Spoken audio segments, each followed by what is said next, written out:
उठो, जागो और तब तक नहीं रुको जब तक लक्ष्य की प्राप्ति ना हो जाए। उठो मेरे शेरों, इस भ्रम को मिटा दो कि तुम निर्बल हो। तुम एक अमर आत्मा हो, स्वच्छंद जीव हो, धन्य हो, सनातन हो। तुम तत्व नहीं हो, ना ही शरीर हो।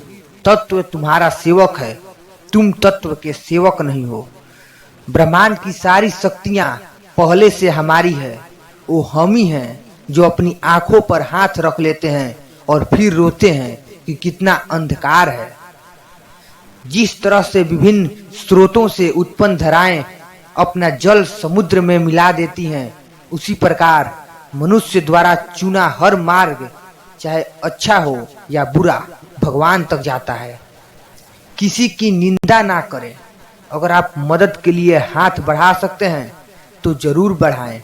अगर नहीं बढ़ा सकते तो अपने हाथ जोड़िए, अपने भाइयों का आशीर्वाद दीजिए और उन्हें उनके मार्ग पे जाने दीजिए।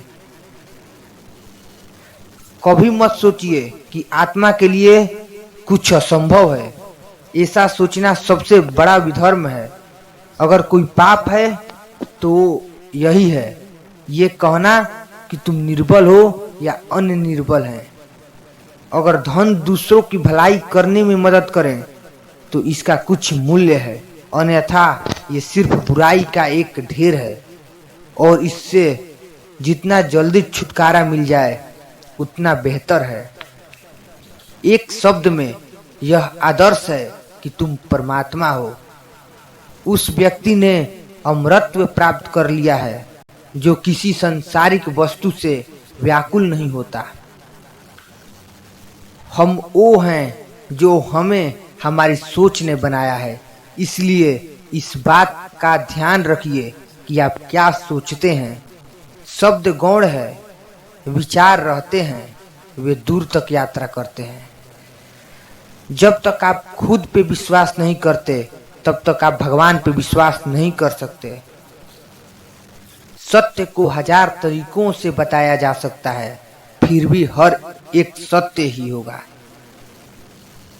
विश्व एक व्यायामशाला है जहां हम खुद को मजबूत बनाने के लिए आते हैं। इस दुनिया में सभी भेदभाव किसी स्तर के हैं, ना कि प्रकार के, क्योंकि एकता ही सभी चीजों का रहस्य है। हम जितना ज्यादा बाहर जाएं और दूसरों का भला करें, हमारा हृदय उतना ही शुद्ध होगा और परमात्मा उसमें बसेंगे। बाहरी स्वभाव केवल अंदरूनी स्वभाव का बड़ा रूप है। भगवान की एक परम प्रिय के रूप में पूजा की जानी चाहिए, इस या अगले जीवन की सभी चीजों से बढ़कर।